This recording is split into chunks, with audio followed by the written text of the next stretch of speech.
GFWilliams and welcome back to the channel. I've actually been very busy in the time I've been off, but not with car stuff, working on my garage. So I started with this, and 2 months of hard work later, I have somehow managed to make this my grey little studio space effectively. And what a great little toy that I have to show you guys this week. This is the Caterham 620S that I've been lent for 1 week, thanks to Caterham. And it's kind of brought up the question of, would I sell my Exige and buy one of these to replace it? Now, before I started this video, I was thinking, oh, I'll do a clickbaity title with should I sell my Exige? As the week has progressed, I keep thinking, maybe I should. So let's show you some of the things that I've done this week with the car, because I've tested it quite properly, I think.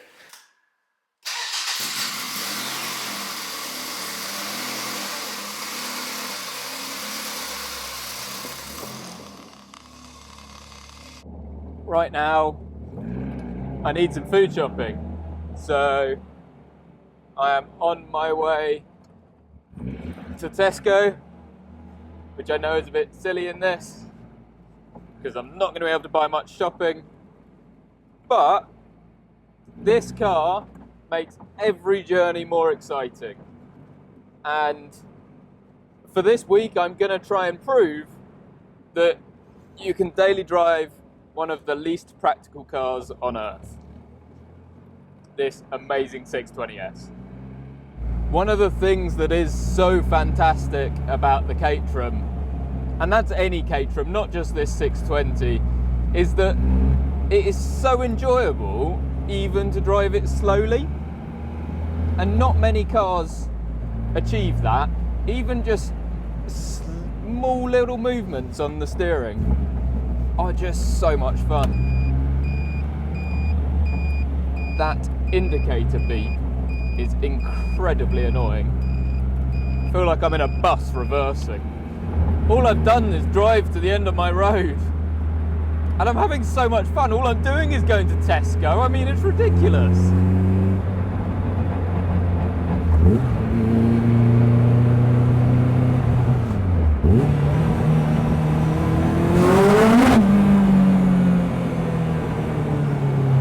Yeah, it's quite fast. Oh, I'm so happy. So happy, so happy, so happy.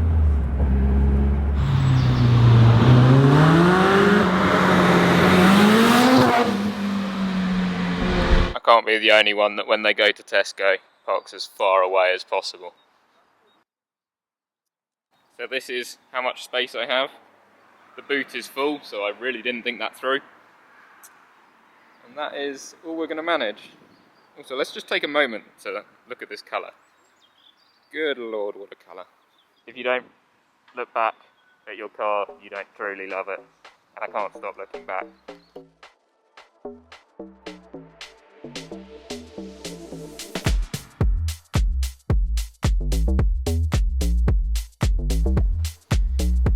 You'd almost think it was designed to take your weekly shopping. Just a shout out. It's a little bit down there that's perfect for 3 wine bottles. So a nice little bonus there.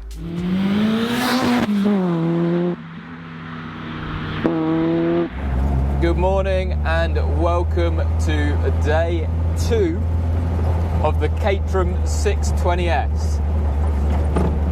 Unfortunately, I seem to be loving this car even more than I ever thought I would. Today I have a little bit of an adventure. I'm using this car to get to work, and it's about 60 miles of motorway driving. And obviously, not a great car for that kind of a journey. Pretty horrible, in fact. But I thought, I'm going to give it a go. See how it compares to the Exige. I suspect not very well, if I'm honest. But I'm going to have a smile on my face all day, because I'm in a Caterham. So on the motorway, 70 miles an hour, it's about 3,500 revs. and it is quite loud.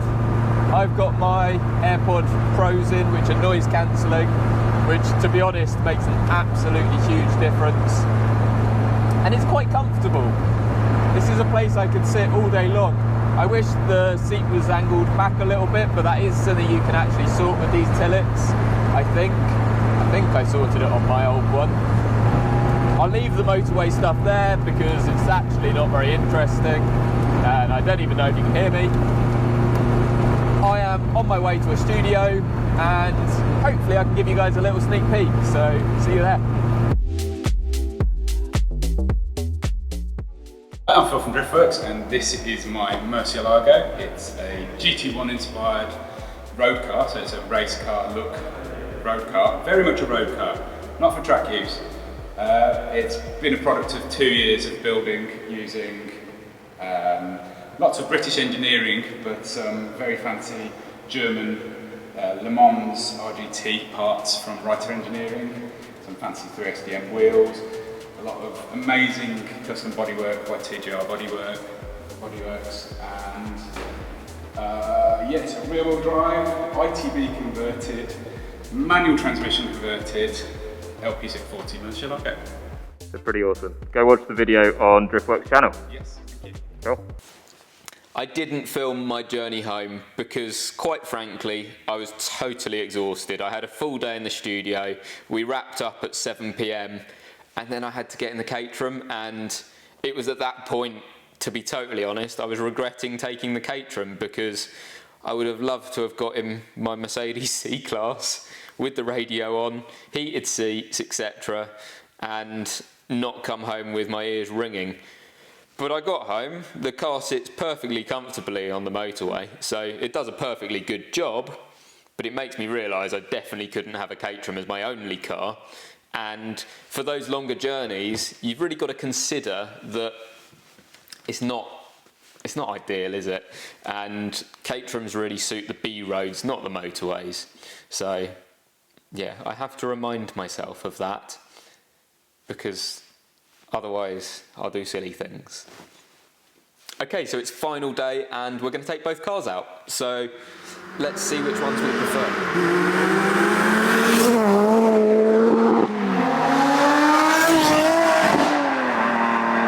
We've just been out for about an hour and a half drive in both cars and switched between them, and it's really hard to make any kind of useful conclusion because they're actually totally different cars.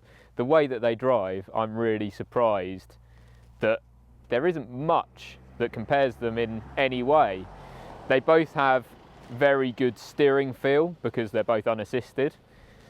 And that's about it. They're both quite similar in terms of performance. Horsepower per tonne is actually quite similar. I think the Exige is slightly quicker, and the Exige certainly has more traction. But the Caterham is more fun. The Caterham is definitely more fun. So yeah, I don't know whether I want to swap. I think in reality I want both, because the best way to have fun is with a mate taking both cars out at the same time.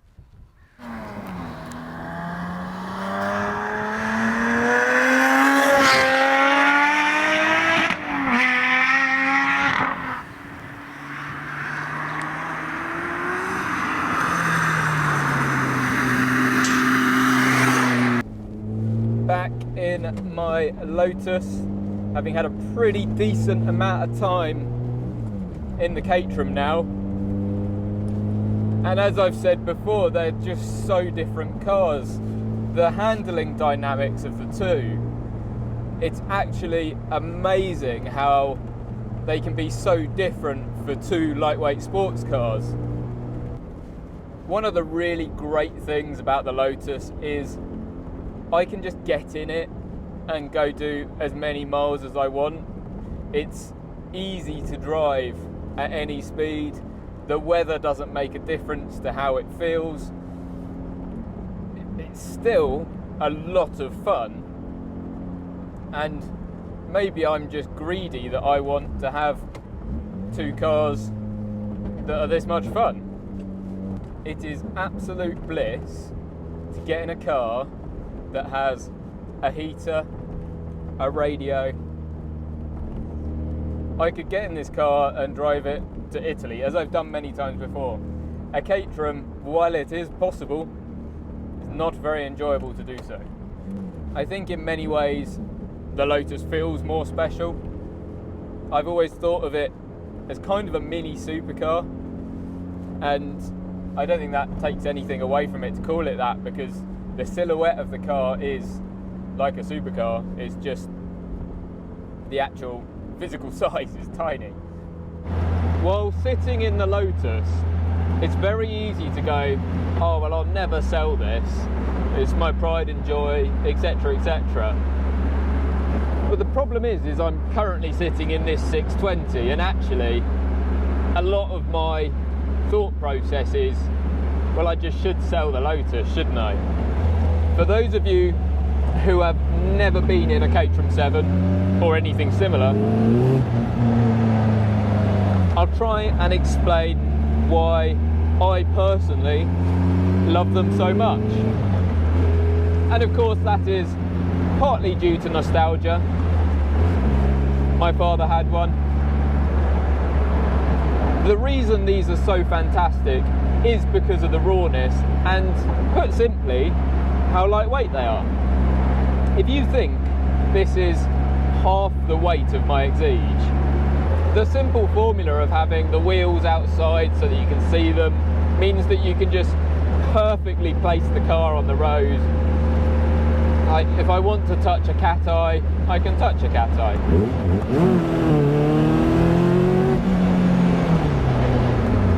Oh, it's so much fun. What's interesting is you always find the moments on every drive to actually have fun in this. The Exige, I find myself waiting for an opportunity where it's actually safe and okay to put my foot down, whereas in this 620 there seem to be more opportunities to just give it a little squirt. It doesn't even have to be silly, it's just, yeah, like you can go through a corner at the limit of grip in a Caterham, and it really rewards you for it. You don't have to be doing silly speeds the whole time.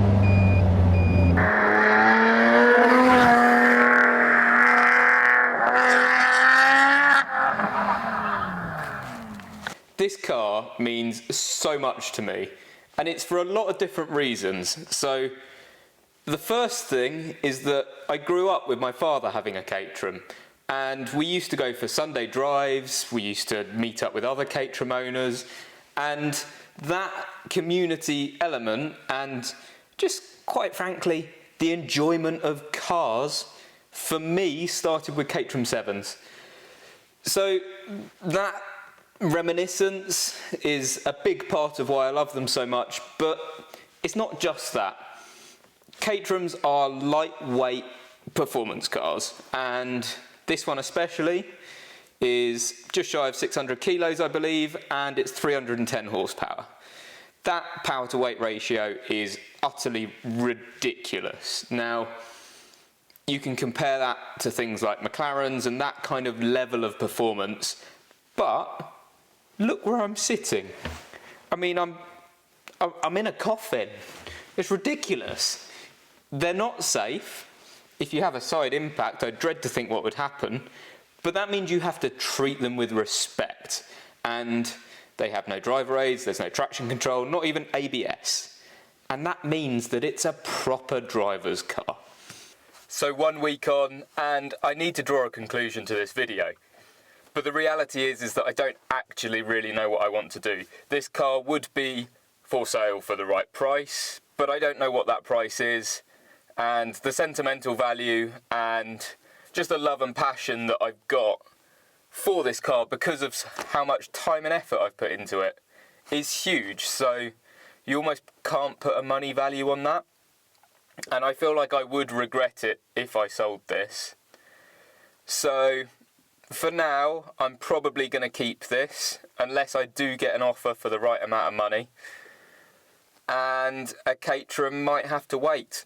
But I want to own a Caterham at some stage because it's just so awesome. And whether that's the 620S, I don't know entirely. I would love to build my own Caterham, and the other option that I'd actually like to consider is the Caterham Academy, because you can go and race. So, there's a lot of options and it could be a lot of fun. I hope you've enjoyed the video, and please do subscribe, it really helps, and I'll see you guys next time.